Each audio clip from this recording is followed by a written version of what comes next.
It is time to start. Please mute your microphone during the show. We will record the show and upload it later to the H Network YouTube channel. Please use the chat to type your questions. And if you experience connection problems, enable low bandwidth mode and reduce video quality. Now, I will change the slide. And welcome to the 26th episode of STEM Girls Virtual Space. I will continue by reading a short introduction where I will explain why this talk show is taking place and what is the project of STEM Girls by H Network. Women, as we know, are no less than any men in any field. Over time, we have seen several examples of women excelling in various STEM fields and serving the society for the larger cause. We at the STEM Girls Initiative aims to groom girls with the same kind of inspiration and see that hard to excel in the STEM fields and do their best. This Talkshow is a platform for the women in STEM to talk to the girls aspiring to excel in it. We are sure that after hearing from our guests, all the audience will be inspired to reach the stars. During this talkshow, we will be conversing with a woman in the field of science, technology, engineering, and mathematics. A woman who has made her mark and now graciously taking the time to tell us about her journey and share with us her wisdom. Please, I request all of you to keep your microphones mute, and if there is any question, please put it in the chat box. Now, I will present our guest today. Our guest today is Mr. Joy Olaiwola. I hope I am pronouncing good. You did well. You did good. Thank you. She has a BTech in Mathematics and Computer Science at the Federal University of Technology, MENA, United States, and an MSc in Computer Science at the African University of Science and Technology, Abuja, FCT. She is a data scientist working with the National Space Research and Management Agency, NARSA. She's a member of the Women in Aerospace Nigeria, WIAN, Astronomy Without Borders, AWB, and also a volunteer mentor with Core Devini, an initiative to bridge the educational gap in the curriculum of pupils in public schools. Hi, madam. Now it's time to start. May we start with the question? Okay, you can. Thank you. Well, the first thing I'd like to ask you is to tell us what your field is and what got you interested in it. Okay, good afternoon all. Like I've been introduced, my name is Joy Olaiwola. As you can see from my introduction, I'm a graduate of Mathematics and Computer Science from the Federal University of Technology, and I have a master's in Computer Science. Okay, I want to be sincere, okay? Growing up, we always heard this thing about science being the real deal. Okay, now in my secondary school, from JS1 being the junior secondary school 1 up to 3, everyone is doing the same subject. Now it's from your JS3, you decide whether you want to go into science or you want to go to arts field. So when I chose science, then it wasn't because I really had any desire or zeal, so to speak, but just the fact that there was just this hype about being a scientist, that it was something beautiful, especially if you were female.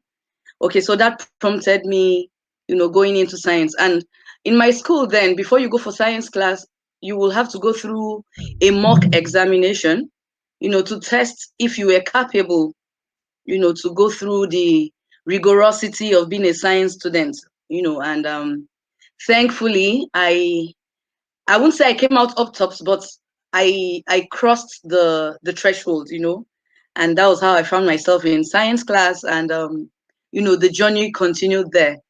Okay, so like I also mentioned, growing up, it was the hype. We had things like I want to be a doctor, I want to be I want to be a pilot, I want to be this. We all had dreams growing up, but the reality of life, especially in Africa, when it comes to education, hits me kind of. Okay, so I rounded up my secondary school in 1995, and it had to take me about 9 years to go into the university. Now, for 6 years, I wrote the JAMB examination, that is supposed to qualify you to get into the university. And I didn't, I made the score, but getting admission into school was actually a problem. Do you understand? So that made me I changed decisions as to the course I wanted to study. Okay, so my first jump, I said I wanted to study medicine, and that didn't work out.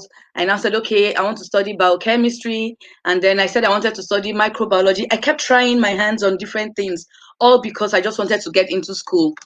But eventually, I found myself, in MENA, and I succeeded in getting admission in mathematics and computer science. So first, my joy was that it's still a science course. It couldn't have been any other thing anyway. And I think I'm having fun in STEM field. Yeah. I think that sounds really interesting. I think that happens a lot. A lot of people like maybe it's not like don't know exactly what is about their career until they are like studying that career. And thank you so much for sharing that with us. And I also know that I have heard that data science has a lot of importance now, especially because of the new technology that is coming, and especially like artificial intelligence, for example. So thank you so much. Now I will proceed to read the next question, and it is: how are mathematics and computer science related to each other? It's like asking, I don't know if you've heard the phrase that says the chicken and the egg, which comes first? And how did they come about? Okay, yeah, but in this case, we know mathematics, of course, existed before, the concept of computer science, especially at the academic level. Okay, but when you talk about them being related, let's just say the foundation of computer science is logic, and that's all about mathematics. That's all about mathematics. So anyone who wants to go into computer science, you will actually need to have basic knowledge. Let me just say basic knowledge in mathematics, especially when it comes to algebra, you know, when it comes to algebra, because you're going to be writing a lot of algorithms, and it needs critical thinking. So when you're good in maths, it makes it easier for you to handle stuff in computer science when it comes to programming, problem solving, software development, because you will need to like write algorithms and understand them. So they just work together, yeah. They work together. Thank you so much. Now the next question is: what does it mean for you to be a woman in STEM and in your sector in particular? Yeah. I took the liberty to check some things online as to what regards women in STEM. We all know that STEM fields up till now they are being dominated by males. Yeah. Now, recently though, the percentages are becoming impressive. Yeah, women are going into that field, but it will shock you. I found out something today that at the global level, the percentage is 35%. 35% of women in STEM at the global level. Now, for some countries, you actually have more women in school more than the men. But when it now comes to STEM fields, you find out that the percentage drops greatly. I still don't know why that is, you know. And even in data science field, I also checked the difference is the percentage of male in data science is 65% and women is 20%. That ratio is quite large. And I'm talking about recent figures, not just in the past.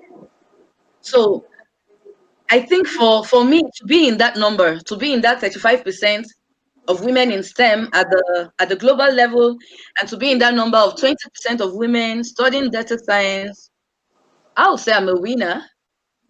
I would say I'm a goal getter. Yeah, I would say I'm brave. I'm resilient because this STEM field, the trend has been that most women apply in when they're in school. They apply for STEM fields, and as they go higher, as the years go by, something just happens along the line, and then they begin to pull out. They begin to pull out, and I know a lot of factors actually affect that. That I may not be able to bring up because I'm not interviewing those women at the moment. But then, if I'm able to have gone through it in school and I'm here today, I think I'm a winner. Yeah, so that's what I'll say. Thank you so much. And also, I don't know if it is true, but some people say that in your field, there is a larger gender gap. Is that true? I take the question again. I didn't get you. Ah, if it is true that in computer science field there is a larger gender gap compared to another STEM field. Yes, like I mentioned, the articles I checked, the gap is should I say appalling? It's not impressive. It's not impressive at all. It's because, like I said, the numbers are coming up. Girls are pouring or females are pouring into STEM fields, but the ratio is still growing. The ratio is still growing. We still have more males, in STEM than females. Okay. There needs to be a revolution to really get females into this field. I don't know how we're going to do that, but there really needs to be a revolution. I guess whatever you're doing is one of it, creating awareness, letting them, interact with people who have already been there to know that it is doable. But truly, the gap is still there. The gap is quite large. Thank you. You're Well, the next question, it was like a little bit the same, the previous one, that was that in the previous episodes we have hosted several speakers in the field of STEM, and they told us that in their fields the percentage of male students and professionals is usually higher than the percentage of females.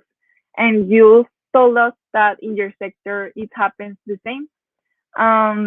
But I don't know if you can like explain us a little bit um, what ideas do you have to get more interested the girls in the field of STEM? okay. Like I said, one of the ideas is what you're doing at the moment, creating awareness. And I think that's one major tool we can use. Create awareness, reach these girls, especially the ones at the grassroots level, or the ones that are still upcoming, maybe at this primary school or secondary school level. Once we can get their minds prepared from now that it is doable, because I think it's something with Africa, not just with Africa though, but I think it's more here in Africa. There's just this thing of the woman's education ends in the kitchen. There was a time, the word week, WEEK. There was a time that it was trending that it's an acronym that says a woman's education ends in the kitchen. Do you understand? WEEK. So sometimes some girls, maybe based on societal pressure, family pressure. They've been told that it's not the girl's turf, yeah, that it's a man's world. This is just for men. It's not for the women. So there's no motivation. There's no zeal for them to push forward. Now, I think every career, every course, every field has its own. But yes, STEM is quite rigorous, yeah. So most times when there is no motivation, when there's no drive, when these girls meet with these challenges while they're in school, they give up easily. They give up easily. So one of the major tools, to reach out to them is for them to have interaction, you know, from time to time with people who have excelled in this field or people who are already in this field and are doing well, to let them know that, hey girl, you can do this, you can excel, you can become who you want to become.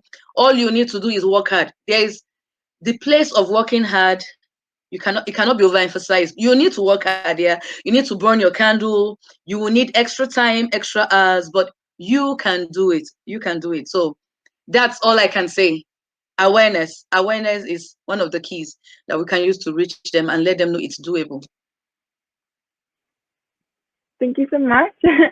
I think that your point, we can see that the fact that the gender gap is so big didn't affect you because you have like a pretty interesting career path. I with the all the information that we read before in your biography, and that is very inspiring.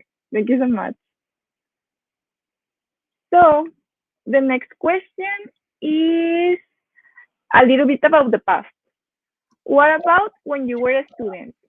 Have you ever felt peer pressure, especially because you're a woman? And if so, what advice would you give to young women who wish to study STEM subjects if they have like peer pressure?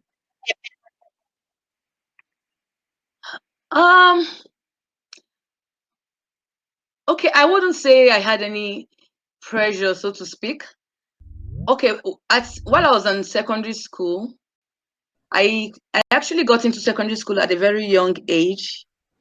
I was just 8 years plus when I got into JS1. So I was the youngest in class. And I would say that was my biggest challenge, going through secondary school because most of my mates were older than I am, and so sometimes they just want to show me that they are bigger, they are older, kind of bully me, but in a joking manner. Yeah, so that's the only pressure I would say I felt in secondary school. But at the university level, if you notice, my school was University of Technology, so it's a school for STEM. Everything happening in that school, it's science and technology. So it's a mixed school for females and males, yeah, but it's all about science and technology. So I don't there was no rivalry, if you ask me.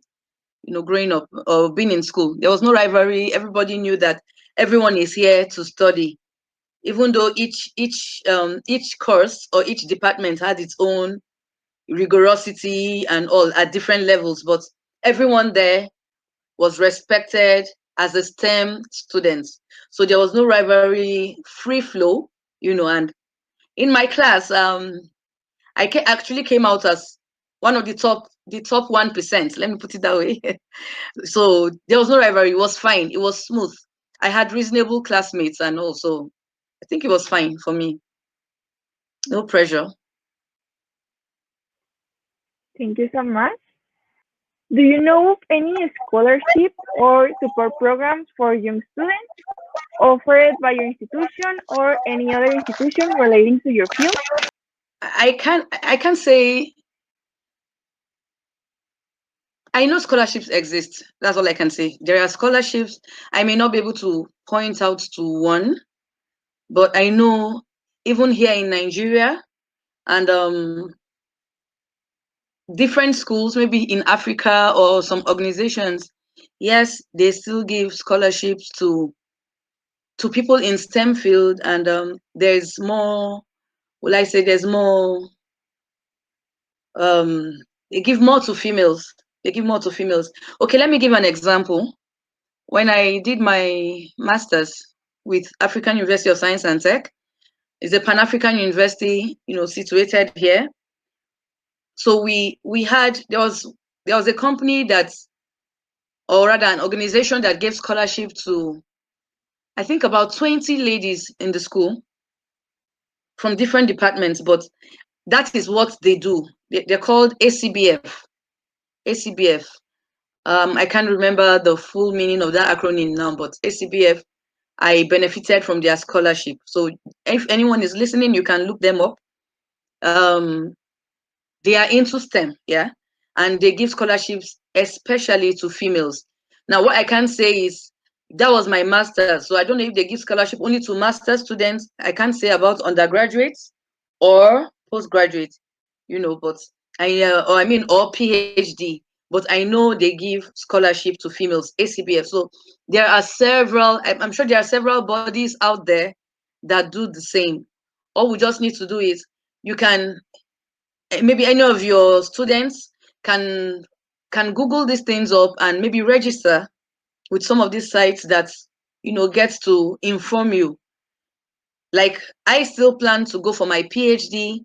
I had gotten the admission earlier, but I couldn't fund it then. So I have several sites, or rather that I am subscribed to, that will usually give me information that, okay, maybe this particular body is giving scholarship for this kind of students and all of that. So they can do that, and when they come up, they register. But one country that I know gives scholarship with preference to women is Sweden. They can look up scholarships in Sweden. They give scholarships to students. I think even at the undergraduate levels, they can look that up. That exists. Yeah. Thank you so much for the information. Hope everybody took some notes. And another question is, um, You're welcome. why do you think that girls should follow a career path related to STEM? As it stands, we all know that the world is really changing. Things are becoming, the dynamism is incredible. The world is going towards AI, machine learning, new technologies that coming in, to handle jobs or to handle things in a more effective, smarter, and faster way. But despite all these innovations, we still need professionals, especially in STEM. Yeah, we need professionals to handle this. And the truth is, for every STEM job opening, let's assume for every 2 STEM job opening that comes up, you will find only one professional in that field. And that's because there is a drought of professionals, even though we have more men. But the number of men we have in STEM cannot even keep up, with the increasing number of jobs that are coming up in STEM. So what does that tell us? Only the men cannot handle it. So we need women in STEM to also fill up these spaces, to also fill up this, professional vacuum that we have, that is lacking, in these sectors. And there's something about when you have a combined workforce. It increases your productivity. It gives your brand, a better light. It increases your brand name. Yeah, they're just, variety of talents coming in. There's something about when a woman gives you her own idea and a man brings his own idea. It is definitely going to be different because of how we are structured. So we know that we need women in this field. It will actually change the face of innovation.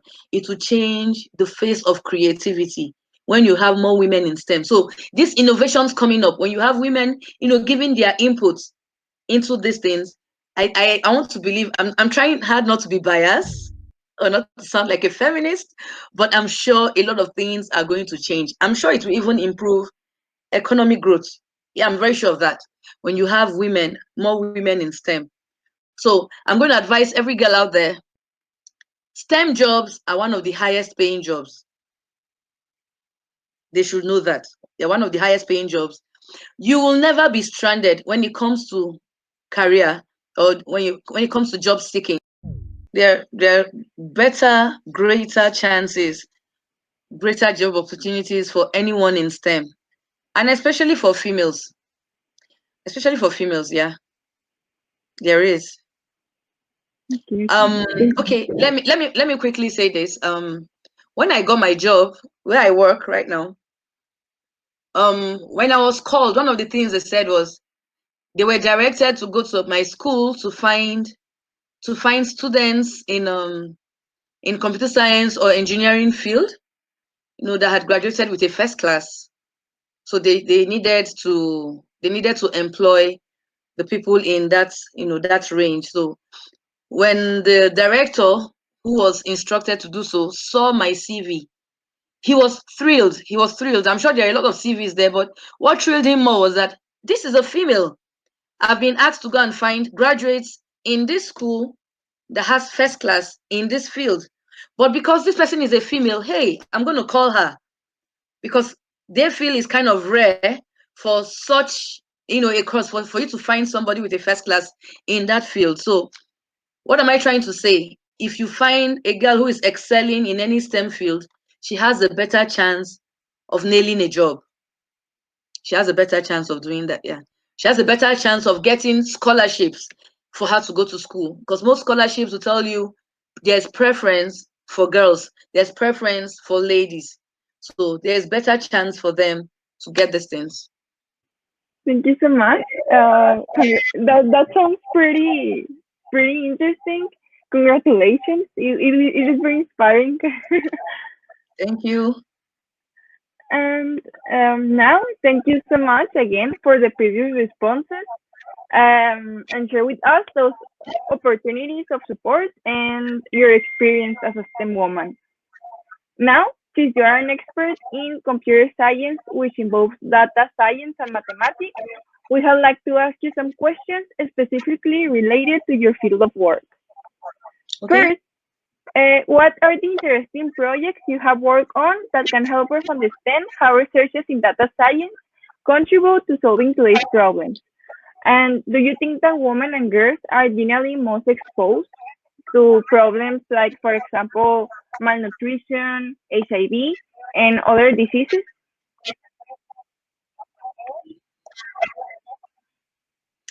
Oh, okay. I guess because of where I work, I've not really been out there in the field to undertake field projects, when it comes to taking data. Okay, so the one project I know I've been with is there was this work we did with the government of Kogi State. I don't know if have you heard of Kogi State before? Okay, so it's a state in Nigeria, and we needed to build a land information system for them. Okay, so it was supposed to be like a system to help them, monitor or get an information about the state as a whole, their lands, the boundaries, and understand the land system, the places that have been allocated for residents, places allocated for, industrial purposes, and places that just to share the land in such a way, okay, that will inform their decision making. So, when if you have this system working and in place, and somebody needs to buy a land, you can easily tell the person, when you look at what's in the system, you can easily tell the person, oh, this place you want to buy a land, I don't think it's good for residence purpose. You understand? Because okay, it's for industrial work, maybe it can cause noise or air pollution and all of that. So I joined in that project, though I was with this team that was supposed to, develop the software. But most of the thing we did in that project was to acquire data, existing data, because what they were doing was more or less analog, carrying files, writing stuff in files. So the first thing we needed to do was understand what the problem was, and then we had to convert what was existing, we had to convert it, into what to make it to automate it, yes, to convert it into the system, and then we needed to start cleaning the data. So anything you're doing in anything you're doing in science, anything you're doing, data is just your foundation. So talking about projects, I can speak for projects that may have happened, in the health sector, like what you asked, HIV, malnutrition, and all. That's like for the health sector. I think with the data that we can acquire, depending on the research you want to carry out, you should be able to tell, you should be able to make informative decisions. You should be able to make informative decisions. So the one project I know I have embarked on that has taken me out of my office is this Kogi LIS I talked about. Or else, most of the things I do in the office had to do with like data capturing, because I work with the consultancy arm, and we do more of geospatial training. We carry out geospatial training. So we always have clients. We train people on GIS and remote sensing. And in a way, that's a data related field, because GIS remote sensing, it's being able to extract data from images, being able to extract data from maps. Do you understand? And be able to work on that data, analyze it, and make decisions on maybe what to do to make economic decisions. Yeah. So in a way, what we're also doing is data extraction. And at the lower level, that's what I do in the office. I manage the data for my office. I provide support whenever we're having these trainings to these clients on these GIS trainings. So Thank you so much. That sounds pretty interesting. And now I will make a question that I was waiting to do since the beginning of the talk show. And how is a wow. common day as a worker in the National Space Research and Development Agency? Which project have you liked the most? If you have like a favorite. Okay, like I briefly mentioned, a common day in my office. Um, my office has several departments, several units that handles several stuff. So I'm talking about NASDA as a whole. We have an office that handles strategic space research. We have an office that handles engineering technologies. But the unit where I work, like I said, is the consultancy arm. Now, what do? We market, we market the spin-offs that we get from space products. That maybe any of these our units or departments, whatever they come up with, whatever design or innovation they come up with, we market it for them, to Nigerians. We market it for them. So in that unit, I head the IT section, and I do most of my team and I, we do most of the help desk work. We assist people with any issues they have on their systems, like troubleshooting, working on their computers and all. And that's beside the support we provide whenever these technical trainings are ongoing, providing support for these technical trainings to clients outside, because we liaise with clients from different ministries, from Ministry of Agri, Ministry of Interior, Ministry of Environment. We do a whole lot of things. So long as it is space, we can reach a whole lot of people. So a common day, yeah, besides your scheduled work, anything can pop up. Someone may have issues with their system, or maybe there may just be a quick project where you will need people to like come together and provide inputs. Sometimes we actually submit proposals to organizations to provide services, like maybe build a build a GIS, center for them, build a GIS center for them. So we do all of that in a day. Thank you so much. You're welcome. Um, Now I know that the questions like are all related, but what jobs and career opportunities are there for girls and women who want to study mathematics or computer science? Oh, a whole lot, variety of it, variety. Um, One can delve into research. That's like a very good foundation for any developing country. if you have people who are into research, and because from research you come up with problems or ways to solve problems that can actually boost up your economic growth. So you can be a researcher, you can be a database administrator, a system administrator. You can actually go into lecturing if you have that zeal and drive, especially here in Africa that our education system seems to be a bit shaky. One who is really grounded in STEM can decide to go into lecturing so that you impact something solid into the lives of the upcoming girls. Um, you can be a software developer. A software developer. You can be a computer technician. You can be a software engineer. There are just a lot of things, a lot of careers that are open to you out there in that field. Thank you so much. You're And now, welcome.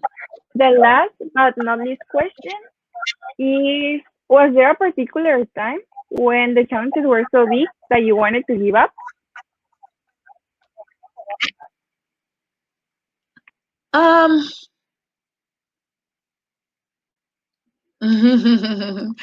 Okay. I was there a time.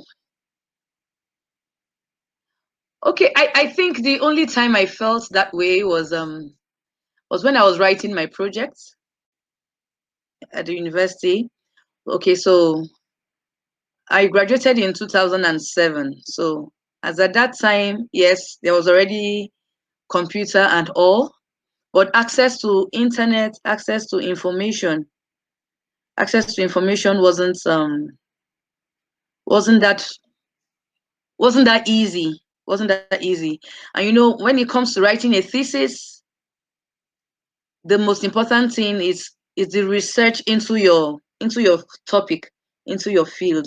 So if you don't have enough data to support what you're writing, you may actually go off a tangent, or you may say something that is not true, or you may misinform people who want to follow your project. So I think the challenge I had that period, trying to get resources, trying to get materials, to write my project, that should be where I really encountered any issue while I was in school. But eventually I was able to scale through.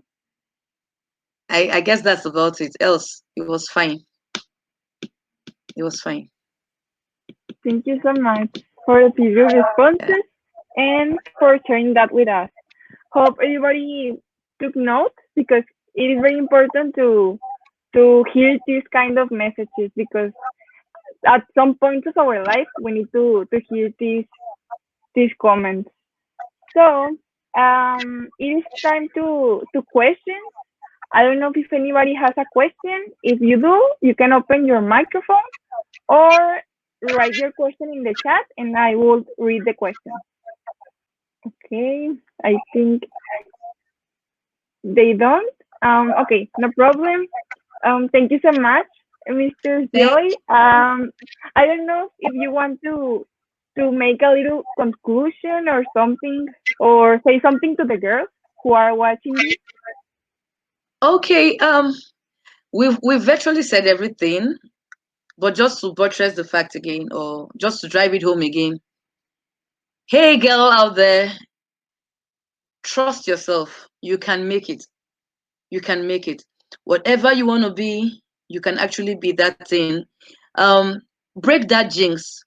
Break that stereotype where people tell you that once you get married, everything ends, so you don't really have to worry, you don't have to strive. Hey, it no longer obtains. We are in the 21st century and things are changing. Women are working, men are working, so I need you to sit up and work. Now, it's not bad being an accountant, it's not bad going into any other field, but trust me, you have a better chance if you're in STEM. So don't be scared. It will take extra work, yeah. It will take you burning extra light. It will cost you some sleep, but then you will smile at the end of the day. So brace up and go make that mark. Thank you. I am an engineering student, and I am at project, so I feel really motivated and Yeah, thank you. inspired. All right. Thank you so much. So I Thank understand what you. you are saying. Okay, I will continue with the slide. And here we have a quote that I like a lot that says, the word female, when inserted in front of something, is always with a note of surprise, as you mentioned, Mr. Joy. Female COO, female pilot, female surgeon, as if the gender implies surprise. One day, they won't be female leaders, they will be just leaders, by Sheryl Yeah, Sandberg. yeah. I like that. Yes. Okay. Well, Okay. this show was hosted by H Network. Here, our focus areas. We are in the area of girls' education with STEM Girls Initiative. And I just want to continue to say you that you can get involved like as a STEM girl, as a mentor volunteer, as a partner friend, as a donor, or even as an ambassador. Here's our social media so you can contact us if you have any questions or want to get involved. Doctor, I must say that your experience is very interesting, and if you're interested in the mentoring program that H has, we'll be very happy to have you there. Absolutely. I would always love an opportunity to mentor. So, Thank you so much. So you can talk with the person that you were like keeping in contact for the talk yeah, so show. yeah, I think I will send it. I'll send the message to your contact person and we'll be in touch. Yes, thank you so much. Even maybe in the future, you can join us in another talk show with another questions or another topic related to STEM and girls. Okay. Okay. Thank you so much again, everybody. Thank Hope to you. see you the next episode. Have an Yeah. excellent day. Thank you. Thank you so much for the opportunity. I am grateful and I I, enjoyed myself. Yeah. Nice meeting you, Gabby. nice meeting you. I am a volunteer from Mexico, and I like a lot Okay. um this project because I met a lot of women that People. are very that Yeah, yeah. very like I don't know. I am a little bit nervous. uh, It's okay. um, that are very like have a lot of experience, and I after this talk show I have a class from Oh, electronics, and I oh, am wow. very like motivated to don't Yeah, yeah. to Nice. continue with it. Thank you so Yeah, much. nice. Thank you. Take care. Have a nice day. Take care. Yeah, bye. Bye. So Bye. much. Hi Yay, bye. everyone. Thank Hi, you for Tina. joining. Welcome. Thank you so much. Do have a Okay. nice day, ma. Yeah, you too. Take care. Bye. Bye. Thank you.